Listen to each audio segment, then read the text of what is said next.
updates this season, but I imagine yesterday's was probably pretty tough. Just what's the reaction been from you guys, the players, the coaches to lose and sit in Aari?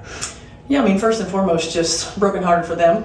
They're two really good people that you hate to see this happen to. They've been an integral part of what we've been doing, and so hate it for them. Unfortunately, it's part of the deal, and we've got to roll with it. And we've got players in that locker room who believe in one another. Players in that locker room who are as competitive as all get out. We've got versatility, and it's going to have to be on full display. So I think now it's about playing to honor them, right, and playing for them.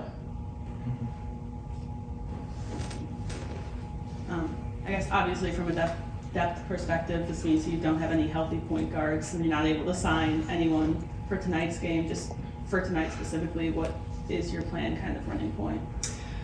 We'll have to do it by committee, certainly. I mean, we've been utilizing AB to initiate offense throughout the course of the season, so we'll use her, continue to use her. Sophie, at times this season, particularly early, ran some of the point for us as well.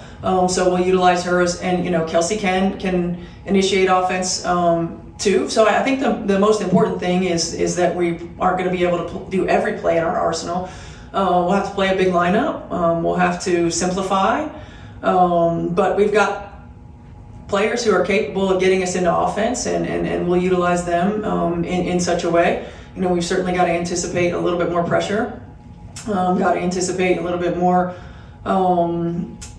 driving to Kelsey and playing Kelsey in the two-man. So making sure that we try to put her in positions where we can make her life a little bit easier.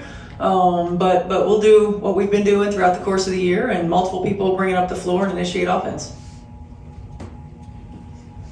What's kind of been the message over the last 24 hours amongst this group after you? Now, we talked about a season of disruption. Here's another one. Yeah, I think that the biggest thing is just, we've got to continue to stay the course. Everybody has had their opportunity to be brokenhearted, right, and to decompress, so to speak. But you got to rebound. We've got to rebound from it. We got to come in and we've got to stay the course, and we've got to pull even tighter together. We've got to, we got to understand that yes, we're in a unique situation to not have a true point guard right now that's available for us to play, but we've got capable players in our locker room, and we've got depth for a reason. It's going to look a little different. We're going to have to utilize some different lineups, but every single player in that locker room, we believe in one another, and they believe in one another, and we're going to go out and we're going to compete.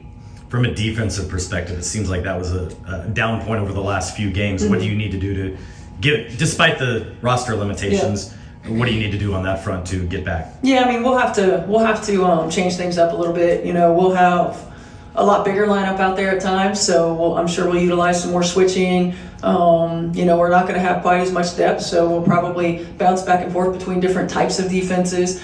The point of attack defense in our ball screen D is what's been poor over the last couple of games specifically, and transition defense. I mean, when you turn it over for scores, or you get long shots, long rebounds that go out for scores, it makes it difficult as well. So I think some of those things skew the numbers a little bit.